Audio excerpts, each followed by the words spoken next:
বিদেশি ভ্লগাররা ব্লগ করে রে কোনো দর্শনীয় স্থানের কোননা কিছে কোননা গেলে কি দেখা যাবে কোননা টিকিট করি ভাবে কোননা নাই করি ভাবে কোননা ভালো জায়গা আছে দেখিবার কোন স্থানের কোননা যাবেন না যাবেন কোননা বাস ধরিবেন কোননা ট্রাক ধরিবেন হ্যাঁ কোননা টোটো ধরিবেন আর আমার দেশি ভ্লগার দেখে শিখরে হ্যাঁ ব্লগ করছে আহারে আমার ব্লগ করছে হাই গাইস আমরা বথুয়া শাক তুলছি কে কে খাবেন আসো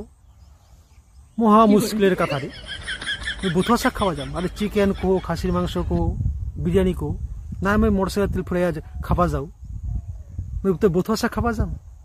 আরে আমার এই ভুট্টা বেড়ে তো বথুয়া শাক ঠেক ঠেকবে উঠাই আমরা ছাগল খাওয়াছি ছাগল না ঠিক মতো খাই কিন্তু বথুয়া শাক খাওয়া যাম কে আবার ভ্লগ করেছে হাই গাইস আমি যে কালকে মার্কেটে গেছিলাম দেখো কি কি আনি দেখো আমি একটা আমার স্বামীর জন্য আন্ডারওয়্যার নিয়ে আসছি এটা হবে কিনা মাথায় নষ্ট মাথাটা এই জন্য আমার কিরিং কিরিং করে আরে তোর স্বামীরা কতখান মোটা কতখান চড়া কতখান লম্বা উঁচা আগা কতখান পাছা কতখান সেটা মুই জানিম রে তুই নিজে লোকটা না হইয়া সেটা হবে কি নাই মুই কই দিম হ্যাঁ হয়ে যাবে হায় রে দিদি মনে খুব ব্যস্ত আছে কন্যাশ্রী রূপশ্রীর মতন এবং ব্লগার শ্রী ভাড়া দিল হয় কতদিন থেকে এরা বথুয়া শাক তুলিবে রে